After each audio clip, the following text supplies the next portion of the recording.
Et bonsoir tout le monde, et bonsoir à toutes, bonsoir à tous, et bienvenue à ceux et celles qui sont déjà en ligne. Bonsoir Christiane.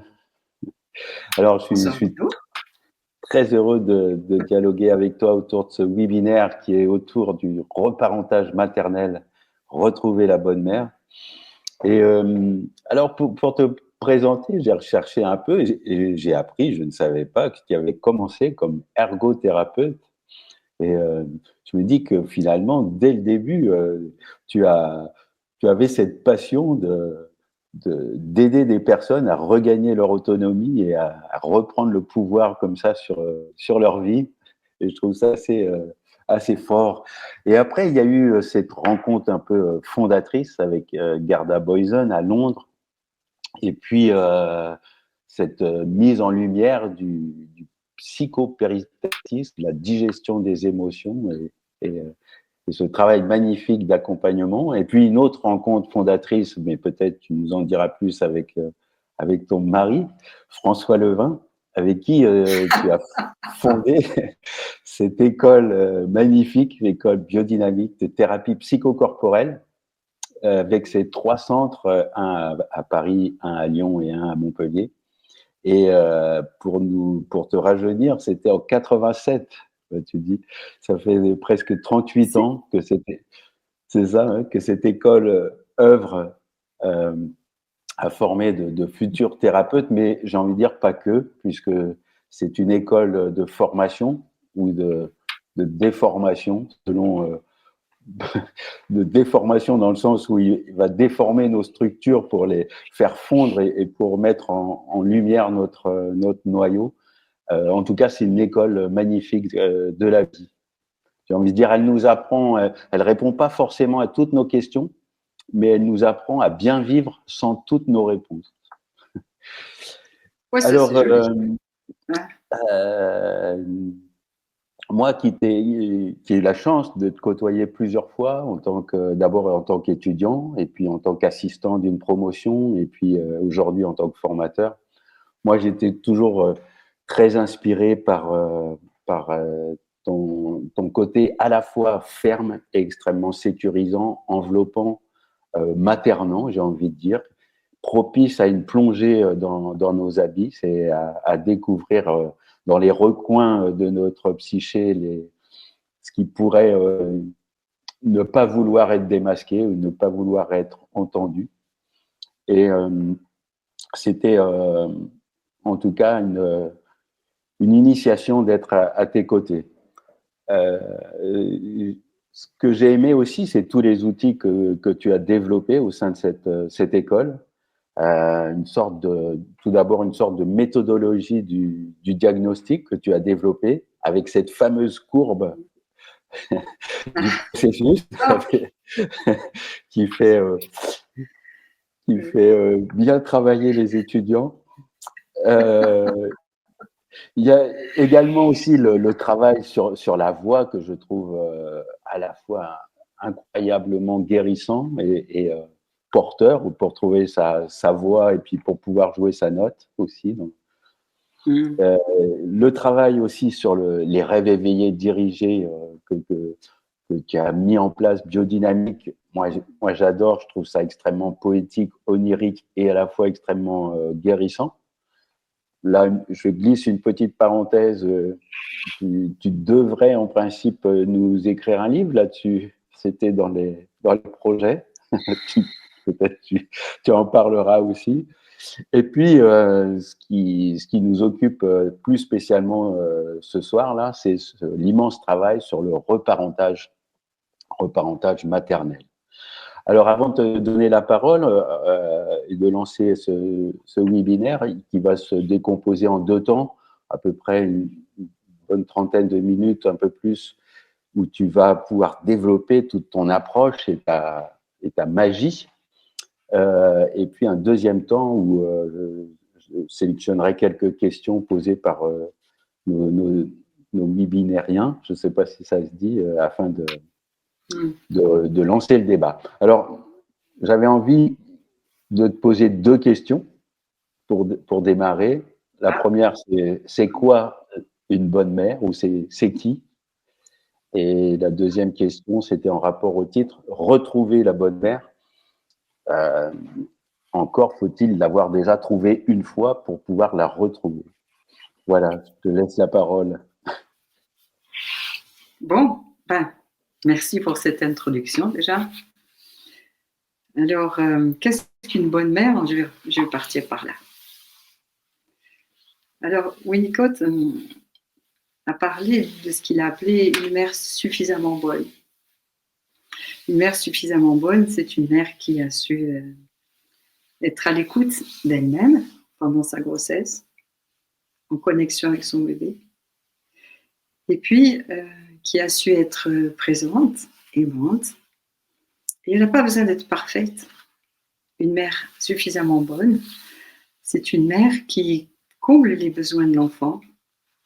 Et les besoins de l'enfant, c'est pas juste d'être nourri et langé, ça c'est important, mais c'est cette capacité de lien qui va donner l'enfant à envie de complètement descendre ici avec dans cette communauté d'humains.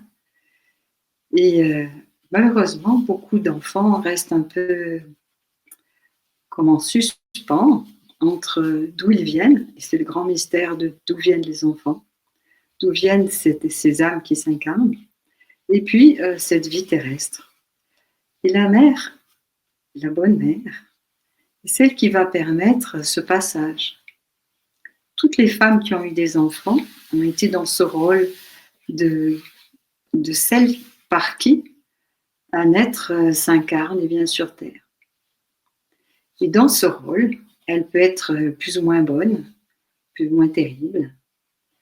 Et le concept de bonne mère, en fait, c'est ce qui va permettre à un être de compléter sa descente sur Terre, son incarnation, de se sentir vivant, de se sentir heureux d'être vivant et en confiance. Car c'est dans ce contact avec la bonne mère que vont pouvoir s'épanouir tous les sens de l'enfant. Peut-être vous savez, sans doute vous savez, un enfant quand il naît, ce qui va le guider et lui faire reconnaître sa mère, c'est pas dans un premier temps le regard, et on en reparlera tout à l'heure, mais ça va être son odorat. Et quand ils ont fait des tas d'expériences avec les nourrissons, et quand on propose différents foulards comme ça, toute une série de nourrissons dans les maternités, il n'y en a aucun qui va se tromper, hein. Tous vont savoir reconnaître quel est celui de leur mère. Car ce premier contact, ce premier passage, en fait, dans la naissance, va imprimer toutes sortes d'informations, sensations, qui vont petit à petit permettre à l'enfant de développer ses 5 sens et de se sentir en confiance dans ces odeurs retrouvées, dans cette qualité de présence retrouvée, pour autant qu'elle soit suffisamment bonne. Et je parlais tout à l'heure du regard. Peut-être vous avez vu, tous ceux qui ont eu des enfants, vous avez vu ça. Le regard d'un enfant, en fait, ses connexions nerveuses, visuelles, ne sont pas encore tout à fait terminées à la naissance. Il a un regard, souvent ils ont les regards un peu bleus, les tout petits qui naissent. Et ce regard, il est encore avec cette profondeur de là où il vient, de cette immensité, je vais dire l'immensité de l'univers, des étoiles. Et parfois, ce regard, il peut être très effrayant pour la maman, qui peut-être n'est pas suffisamment connectée elle-même. Donc, qu'est-ce qu'une bonne mère?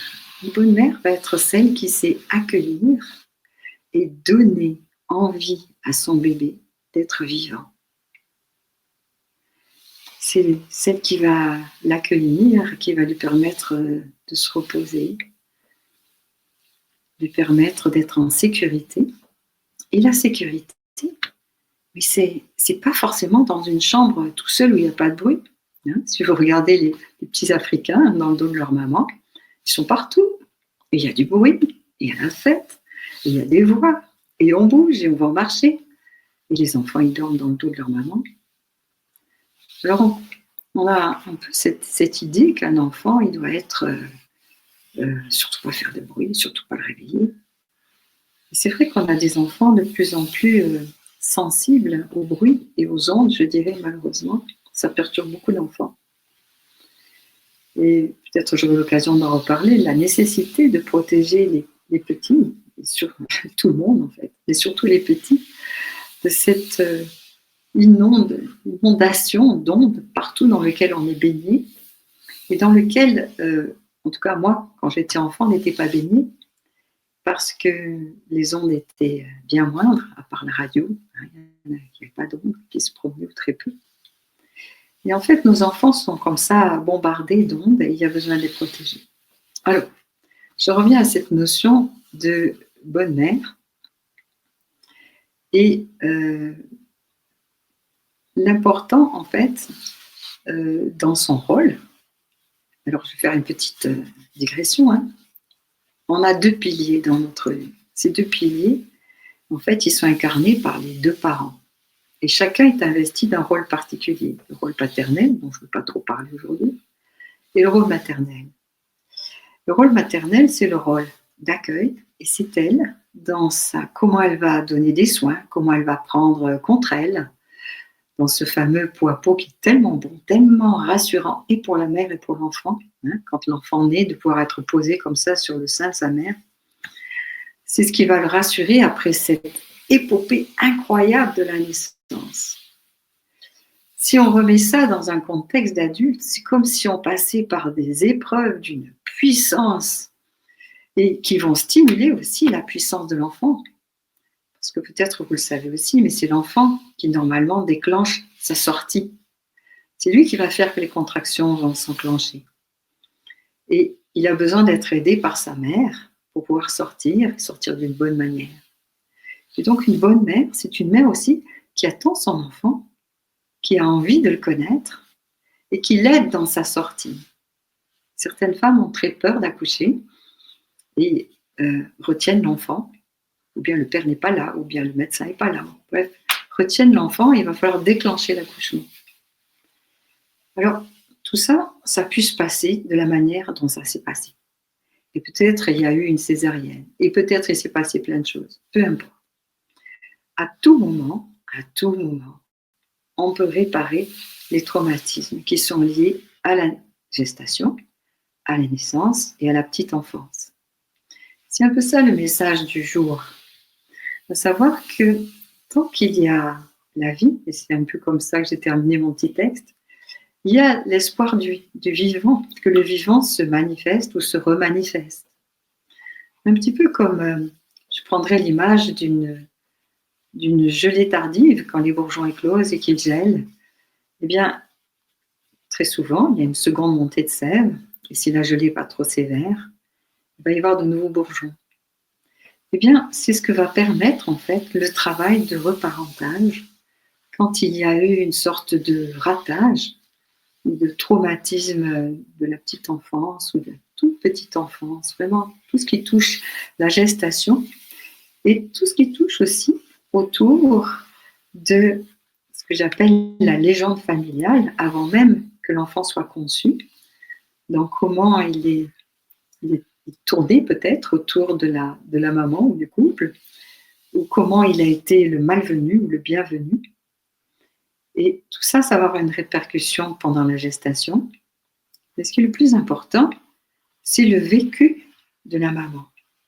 En fait, il y a une symbiose incroyable entre ce petit être en développement dans le ventre de sa mère et ce que vit la mère. Et si elle est sereine et heureuse, eh bien, il y a des chances que sa matrice, elle aussi, soit en bon état et que tout puisse arriver par le cordon ombilical de bonne manière à l'enfant. Et si malheureusement il y a un deuil, une séparation, il y a des fois toutes sortes de drames qui peuvent arriver, ou peut-être aussi le fait de devoir travailler trop dur, trop longtemps, ça va créer, même si la mère est heureuse d'attendre un enfant, ça va créer un stress énorme au sein de la matrice pour ce nouveau-né. Alors j'ai envie de vous citer une personne qu'on a eu l'occasion de rencontrer et que j'ai trouvé magnifique, qu'on a pu inviter aussi au sein de l'école biodynamique pour une conférence. C'est le professeur Rollier qui a écrit « L'aimer avant qu'il naisse ». Et voilà, vous le voulez, hein, vous le voyez là à l'écran. Il en écrit un autre aussi que j'ai trouvé superbe, c'est Adrien ou la colère des bébés. Et en fait, il raconte comment il accompagne en fait une jeune femme très stressée et qui pense accoucher bien avant l'heure. Et en fait, il a une sagesse et je dirais une intelligence du cœur à juste rassurer la maman, dire que la meilleure chose pour l'enfant, c'est le fait qu'il puisse être le plus longtemps possible dans sa matrice et puisse arriver à terme. Et ça, c'est un bagage pour la vie entière. Et de fait, dans cette jolie histoire, la maman raconte qu'elle est arrivée à terme de très belle manière. Et si vous êtes une jeune maman qui attendait un petit, qui est trop stressée par votre travail, par l'environnement, je vous invite vraiment à le lire et à vous en inspirer. Alors ça, c'est pendant le temps de la gestation et puis le temps de la naissance. Et à la naissance, il y a quelque chose de très particulier qui se passe. Quand ça se passe, on va dire de manière naturelle, par voie basse, le bébé, en fait, dans le passage, dans le vagin de sa mère, il va ensemencer ce qui va devenir son microbiote, sa flore intestinale, sa flore intérieure. Et avec ça, il va construire ses défenses immunitaires. Et en fait, il se passe ça au niveau physiologique, mais au niveau beaucoup plus vaste, au niveau de son entièreté, de son être, ce passage va lui permettre de trouver sa force et son élan aussi dans ce qui va suivre dans sa vie. Et par exemple, on a pu m'amener des nourrissons qui malheureusement étaient soit nés de manière un peu traumatique, difficilement, ou bien par césarienne, pour leur permettre de refaire un passage. Je le montre ici un peu comme ça, mais c'est comme un accordéon, où en fait il est pressé, serré dans la matrice, et puis il va pousser, et la matrice répond pour l'aider à pousser, et puis à un moment donné, il va passer. Et c'est comme un mouvement de dauphin qui se passe. Il va tourner, hop, et passer. Et en fait, en permettant de vivre ce passage à des nourrissons ou à des petits, ou même à des très grands, puisqu'il y a des adultes qui viennent pour revivre ce passage, revivre leur naissance, ça permet de redonner cet élan et cette pulsion vivante extraordinaire et qui permet de rebondir dans la vie. C'est pas que la vie va être forcément rose, mais c'est la capacité à savoir s'adapter de manière souple, pas s'adapter au sens péjoratif du terme. On parle de personnes qui sont suradaptées parce que sans arrêt, elles font des concessions internes avec ce qui serait bien pour elles et puis ce que leur demande l'environnement. Donc je parle de cette adaptation saine et tonique qui fait qu'on sait rebondir dans les événements de la vie et qui fait aussi que si une catastrophe arrive, eh bien, il y a ce temps un petit peu de revenir à soi et puis hop, de pouvoir repartir après. Alors là, on est dans les tout prémices de ce que va être ce nourrisson et puis ce petit enfant. Et je reviens sur ce que je disais tout à l'heure par rapport au regard. Alors, le regard de l'enfant, il n'est pas encore terminé, comme tous ces 5 sens ne sont pas encore matures. Mais il y a dans cette immensité, dans ce regard de l'enfant, comme à la fois une présence et un appel aussi à la rencontre d'un regard autant que possible. Autant que possible. C'est magnifique si c'est celui de la maman. Parce que c'est ce qui va établir ce premier lien. Et dans cette profondeur de regard, dans ce regard qui dit « Te voilà, bienvenue ». C'est incroyablement émouvant quand se passe ce premier moment-là, cet accueil du nourrisson, qui va lui permettre de descendre, de s'ancrer dans la matière. Et c'est ce qui va ensuite, par la suite, permettre aussi à l'enfant de pouvoir développer un regard sur l'extérieur à son rythme. Alors, on continue avec la bonne mère. Donc la bonne mère, c'est elle qui va être reliée, et elle est reliée de manière spéciale, la bonne mère, à son enfant. C'est-à-dire qu'elles sont dans ses tripes quand, par exemple, l'enfant est dans la pièce au côté, il pleure. Et je me rappelle d'une histoire qui m'est arrivée, je vous la livre comme ça, de nuit. Tout d'un coup, mon mari me voit me lever, il me dit « Mais qu'est-ce que tu as ?» Il dit « Mais elle pleure. » Je lui dis « Mais non. » Je dis « Si. » Et effectivement, elle pleure. Elle pleurait. Hein, il y a cette connexion très très forte, entre une mère et un nourrisson, pour autant que la mère soit connectée avec elle-même. Il y a besoin de prendre soin des mères, que les femmes, en devenir d'être mères, prennent soin d'elles, parce que dans ce soin elles-mêmes, en fait, elles préparent cette venue. Et un enfant, il a besoin d'une maman qui soit posée, qui soit tranquille. Et une des choses les plus importantes qu'on fait avec les jeunes femmes enceintes qui viennent, c'est de commencer par les tranquilliser, leur permettre de connaître leur corps, d'apprivoiser ce ventre qui s'arrondit, d'apprivoiser les différentes sensations qui se manifestent. Et puis aussi d'être dans leur force et ce côté sauvage. Parce qu'une femme qui accouche, elle a besoin de ce côté sauvage. C'est ce qui va lui permettre de traverser à la fois, pour certaines, il y a énormément de douleur, pour d'autres moins, mais en tout cas de traverser ce moment où elle a besoin d'être là avec toute sa force, sa conscience et sa volonté. Volonté de mettre au monde cet enfant et de le connaître enfin. Elle le connaît de l'intérieur, un peu, elle parle, elle pose les mains sur son ventre. Et souvent, l'enfant y répond, il vient se lever contre les mains. Et c'est important, quand il y a des temps compliqués ou du travail trop, que la mère puisse parler à son enfant en posant les mains sur son ventre. Tu dire, tu sais, là, je suis occupée, mais ça va. Tu peux être bien là dans mon ventre, cale-toi bien, ça va aller. Et ça va aller, c'est ce qui va aussi permettre à l'enfant de grandir en sécurité. Tout ce qui a trait à l'enfant, en fait, et à la mère, a besoin d'être en connivence. Et la première chose est l'apprivoisement. Et très souvent, les jeunes mères ont besoin de s'apprivoiser à cet enfant-là qui est là. Et quand c'est un peu difficile pour elles, certaines ont comme un sentiment d'étrangeté de cet être qui est là, eh bien on va leur apprendre doucement. On ne va surtout pas se substituer à la mère, mais on va juste lui donner confiance pour que cette confiance se distille et aille vers l'enfant.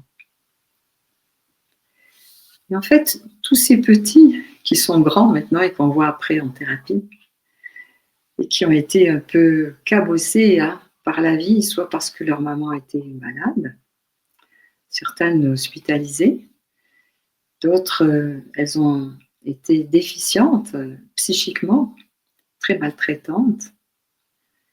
D'autres femmes aussi ont peu connu leur mère, ont été en deuil de leur maman très tôt, n'ont pas eu de substitut maternel suffisant.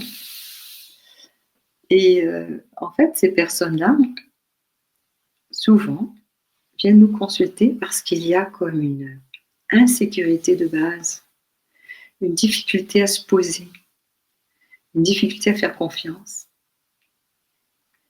Et ce qui manque, ce qui a manqué, c'est ce contact rassurant, tellement tranquille, rassurant. Et ça ne veut pas dire tranquille, ça veut dire que c'est toujours calme. Les mamans, elles peuvent être très joyeuses. Et une maman joyeuse, c'est super. C'est le mieux qu'un petit est une mère joyeuse.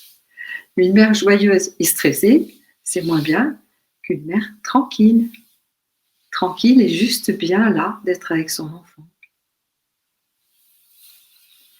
Alors cette notion de tranquillité, c'est elle qui va permettre, entre autres, que l'enfant va accéder à ses propres rythmes, développer son cycle du sommeil.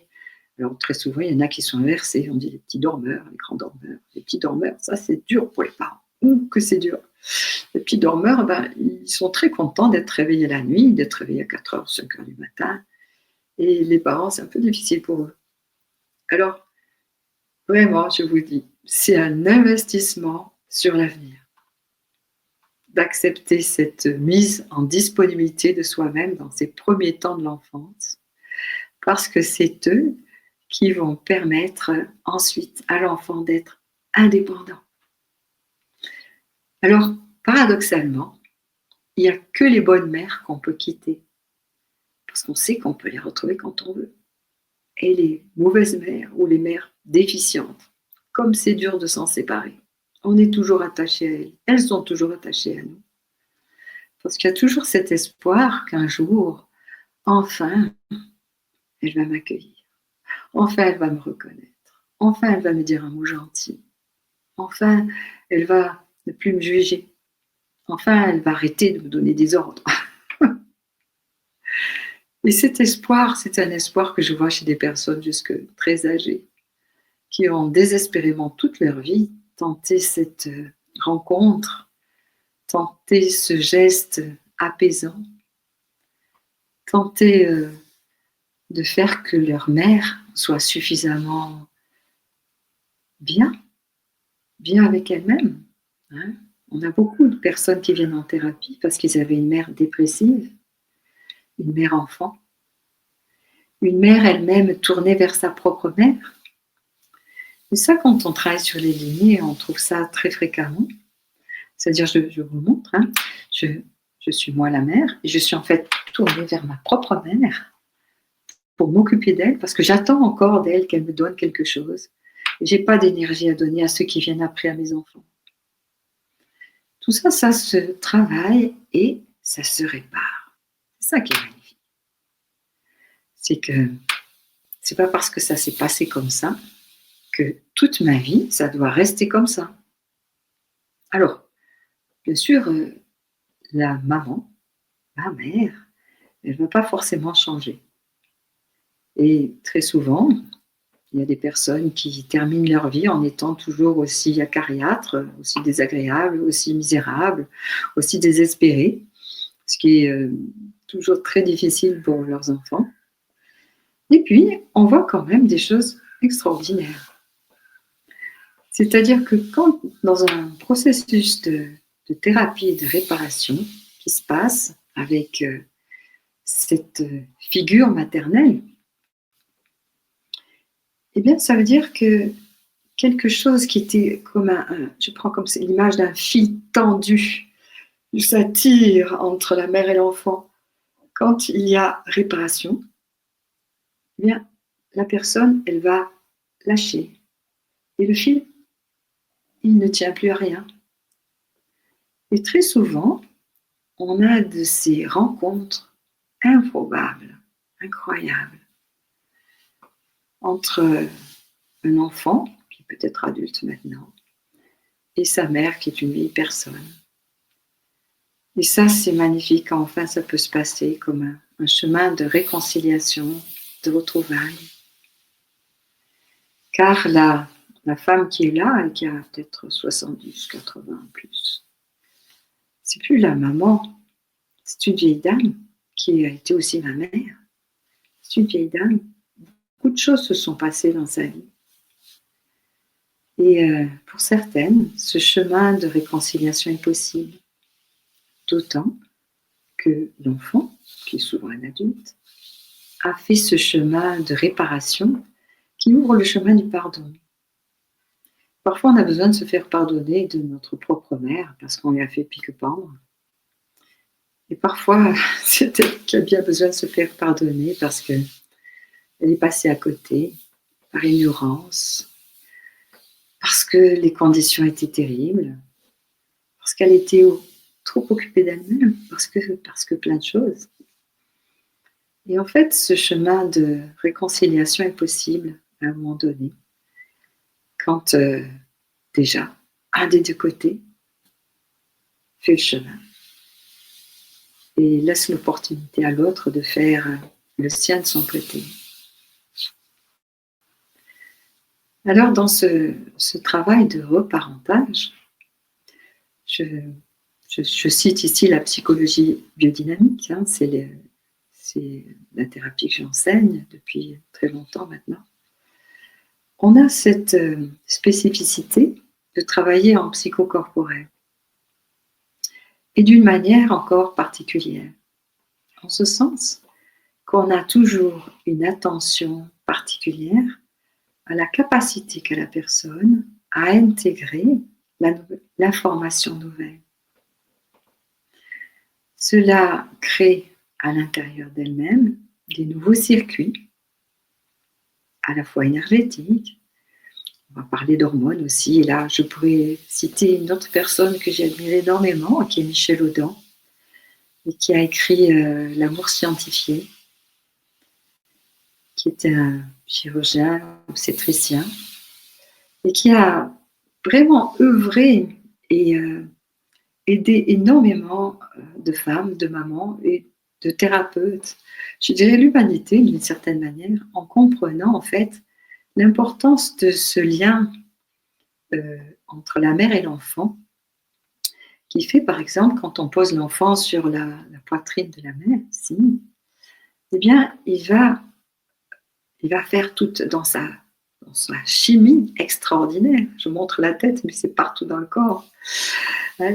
Toute une usine biochimique se met en marche et ils vont sécréter tous les deux de l'ocytocine, qui est cette fameuse hormone de l'amour, qui fait qu'on est en lien et qui donne cette capacité à